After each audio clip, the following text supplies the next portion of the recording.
Bonjour, aujourd'hui je vous partage mes 5 enseignements sur la crise de la Covid-19. Depuis fin 2019, le monde est confronté à une pandémie, je ne vous apprends rien. Pour beaucoup, il s'agit du premier cas d'école collectif qui permet de confronter leur préparation individuelle. Dans cette vidéo, je vous donne mon point de vue sur ma situation, en espérant que cela sera sujet de réflexion pour vos préparations. Si vous découvrez la chaîne pour la première fois, je vous le dis tout de suite, cette vidéo sera comme les autres, apolitique, basée sur les faits et mettant l'accent sur le contenu et non sur les opinions personnelles. Si vous découvrez le monde de la préparation individuelle, n'hésitez pas à vous plonger dans des bouquins ou des vidéos d'avant 2019. Quasi tous affichaient très clairement que les pandémies faisaient partie des risques possibles pour nos sociétés, aussi modernes soient-elles. Rappelez-vous vos cours d'histoire, l'homme depuis toujours a vécu avec la maladie et été plus d'une fois confronté à des pandémies. Plus récemment, la crise du H1N1 avait déjà été un marqueur sérieux que ce risque existait toujours.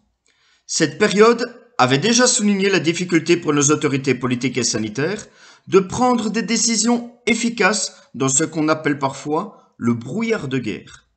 Une situation évoluant très vite et peu d'informations pour comprendre pleinement la situation. La crise sanitaire Covid-19 dans nos pays, elle aussi n'a pas été une surprise. Avant de toucher les pays francophones, elle a sévi notamment en Chine. Si vous étiez capable à l'époque de vous informer correctement, dès le début janvier, vous aviez compris que nous allions avoir un problème. Que pouvons-nous en retirer de ces premiers enseignements? Si à l'époque vous étiez déjà un citoyen préparé, mais que vous ne l'avez pas vu venir cette crise, c'est que vous avez un problème sur vos capacités de renseignement et d'analyse du risque. J'espère pour vous que depuis vous avez l'occasion de corriger cette faiblesse. Si par contre, vous débutez dans la préparation individuelle, retenez juste que, comme beaucoup d'autres risques, tout cela est prévisible. L'histoire regorge de difficultés, mais aussi d'enseignements et d'expériences dans le cadre d'une multitude de risques pour lesquels vous devriez vous préparer. Presque tout a déjà été documenté, réfléchi, solutionné. Il est temps pour vous de prendre connaissance de ces contenus. Dans tous les cas, il est nécessaire, une fois que vous avez compris les différents risques et comment les mitiger, de reconnaître les combat indicators, tous ces petits indices qui peuvent trahir la survenue imminente d'une crise, tant personnelle que collective. À titre personnel, je n'ai pas été surpris par cette pandémie, ni par tout ce qui a gravité autour pour le moment. Une fois en plein milieu de la crise, ce fut très difficile de s'informer avec efficacité. Beaucoup d'informations contradictoires, beaucoup d'inconnus.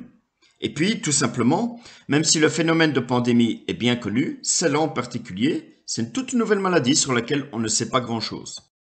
Un élément extrêmement perturbateur dans la recherche d'informations est le facteur émotionnel. Plus la situation est riche en émotions, plus elle va être difficile de comprendre dans son aspect factuel et plus il sera difficile d'analyser sereinement la situation. À titre personnel, j'ai eu des difficultés à y voir clair à certains moments. Ce que je retiens, c'est que la meilleure source de renseignement dans des périodes agitées reste les acteurs de terrain. Ayez ce que j'appelle des sonnettes, dans une multitude de domaines.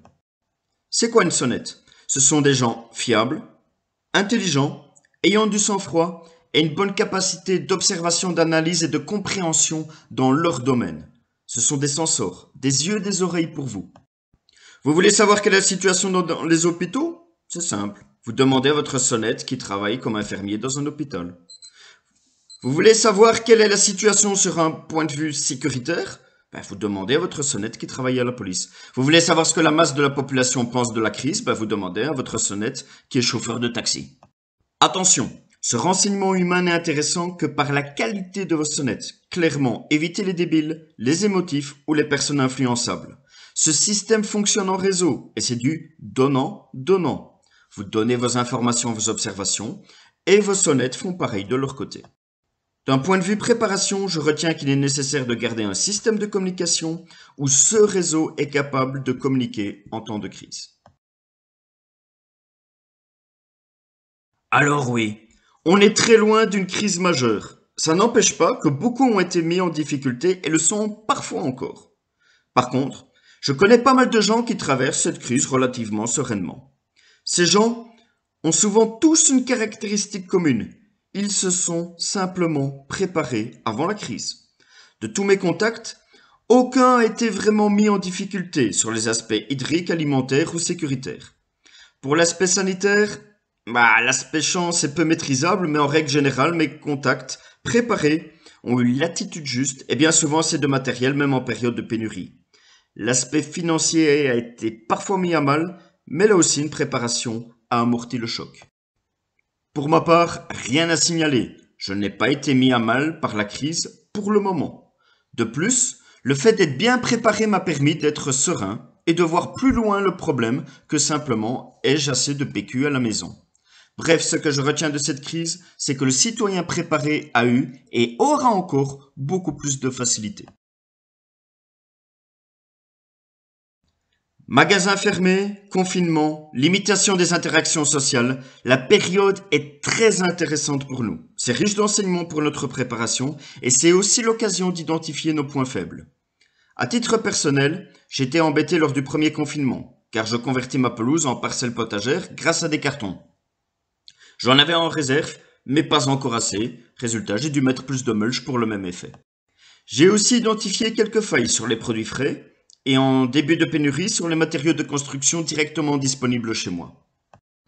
On apprend aussi beaucoup des autres. N'hésitez pas à laisser en commentaire les domaines qui ont été un problème pour vous lors de cette crise et partagez cette vidéo pour une plus large diffusion. Cette crise est loin d'être finie. Pas uniquement sur un aspect sanitaire, mais également dans les domaines sociétal, économique et même sécuritaire. La complexité de cet ensemble est très difficile à cerner, mais il est certain que les dominos sont en train de tomber. Il est donc nécessaire pour nous, personnes préparées, d'anticiper les futurs problèmes. On n'est pas encore sorti de l'auberge et il va falloir aborder cette période non pas comme un sprint, mais comme un marathon. Il me paraît alarmant le fait que la crise, très mineure pour le moment, atteint déjà vos stocks alimentaires ou vos réserves financières. Ce que je retiens, c'est que quoi qu'il arrive dans notre futur, plus nous serons résilients, plus on va mieux s'en sortir. Préparez-vous, c'est pas fini. Abonnez-vous à cette chaîne pour d'autres contenus et prenez soin de vous.